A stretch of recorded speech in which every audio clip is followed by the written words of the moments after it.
Hello, I'm Jenny from JJ's Baker House. Today I am going to make Swiss meringue buttercream with white chocolate. So this is my version of Swiss meringue buttercream. I believe the whitest way to get the buttercream. I have got another video that I've done that shows you, but this is going to show you just as well. So if you follow my lead on this one, then hopefully you'll get the whitest Swiss meringue as well. So to begin with, in a different way of what it normally says, we are going to take the butter and we are going to whip it up as if we were making American buttercream. So that is 400 grams of unsalted butter. We're going to pop that in, and this needs to just go and go until it is pure white mousse. So this is going to be about 7 to 10 minutes. Right, so I have had my butter now whizzing round for about 8 minutes. So you really need to keep going until you get to it looking like this, because this is essentially going to be the colour of your Swiss meringue buttercream. So the whiter you can get the butter, the whiter you're going to get your buttercream. So now we've done this, pop this in a bowl for later because we don't need to worry about it. It also helps when you're adding it to the meringue mixture because it's not lumpy, so it doesn't change the stability of the meringue as you're going round, so you don't have to be so worried about how much you're putting into it. And don't worry that this looks quite wet. When you're making Swiss meringue buttercream and you're putting in cubed butter into it, it's only doing this anyway, so you're not really doing any difference with the stability of the Swiss meringue. So we'll leave that to one side. I'm going to use the same mixer, so now I have to go and give this a really good wash because don't forget you don't want any oil near meringue. So let me go and wash this and I'll come back to you. Okay. Right, so I've washed up my bowl and I assume that I've washed this properly, but it has had a lot of butter in it. So a really good thing to do anytime that you're going to do any kind of meringue is grab out your lemon, just give it a good go round. I'm going to use so in the bowl that I am about to make mixture in, so I'm just wiping it off. This is going to get rid of any of that grease, and if you get any of the grease on your meringue, it's just not going to do what you need it to do. It's going to flop. So I just use this to go over the whisk and the other whisk, so any tools that I'm going to use really. So now I've done that, what I'm going to do is add my 4 egg whites, there we go, into my bowl. Okay, so what I've also got there is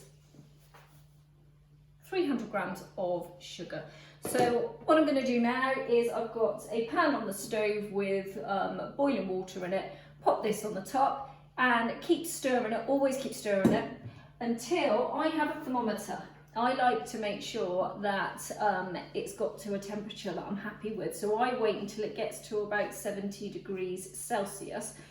But you can use your fingers, and if there's no grittiness left on it, it's done. But I would much rather use the thermometer. So as soon as this has come up to temperature, I'll be back to you. Okay, that's done now. So it looks like this.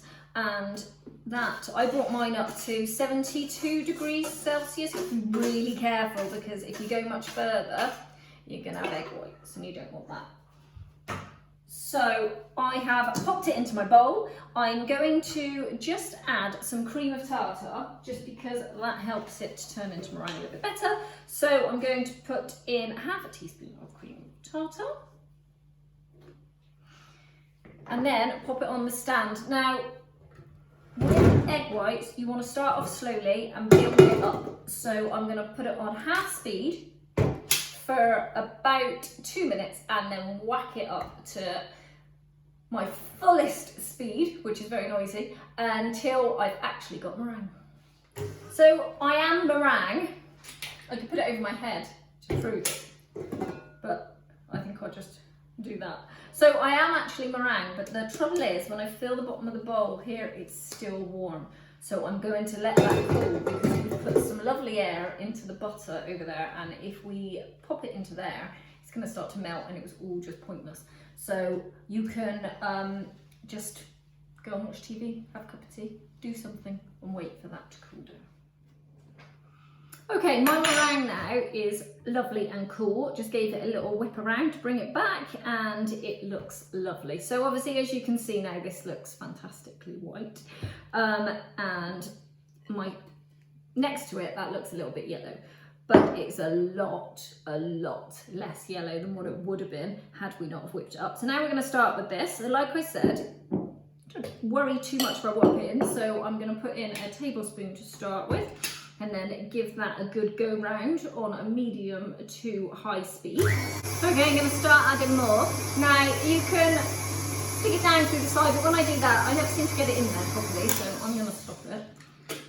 And just add again the same amount, pop that back in again. And it's still looking very white, so I'm still very happy.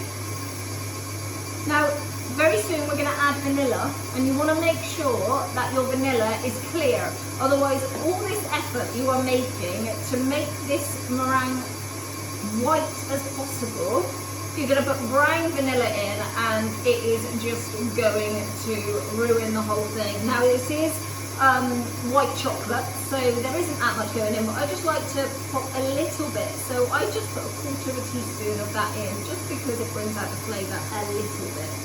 So this is still going extremely well. You can't see the colour, I can. You'll see it at the end. Trying to add some more.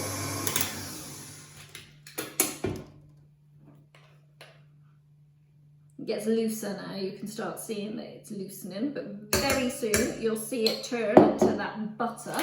It's lovely watching it and seeing the way it changes.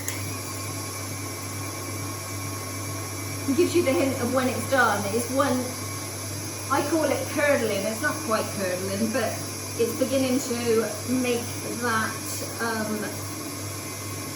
effect now. So I'll show you what I mean. See, it's going like butter now, so it's almost there. So we now know that it's working. Okay, let's add the last bit of butter there. So you can add the butter easier this way. So I know it's more time consuming at the start by mixing this butter up, but then it's not such a concern when you're actually adding it to the meringue, because you're not changing that consistency. So let's just let this have its last go. I'll give it a couple of minutes just to go through. Okay, that's been going for a couple of minutes now. So I'm just going to release this. So I'm finished with the whisk head now, so I can get rid of that one. Sorry, I'm back. Right, so as you can see now, it's looking lovely. Now it still has got a little bit of a tinge of the yellow. You're always going to have some tinge of yellow because it is butter, unless you're using butter that was virtually white to start with. So I am going to add just a quarter teaspoon of vanilla to this one. There we go. I'm just going to pop that in. So give this a stir round, and then I'm going to put the paddle back on again, but I'm going to use the creaming one and let it go for about 5 minutes just to completely finish it off, and then I'll show you what it looks like, and it should be lovely white and glossy. Okay, I'm all finished. I have the white chocolate buttercream. Now, if you come from a really warm country, or if it's just summer and it's warm and everything is hot, then obviously your buttercream needs to be as stable as possible. So if you are feeling that it's a little bit warmer, leave out as much of the butter as you put in of the white chocolate. So here it is. I am going to pipe some here for you. I am using the Wilton 1M because I love it. As you can see, that is so white, silky, and absolutely gorgeous. And what's more, it tastes fantastic.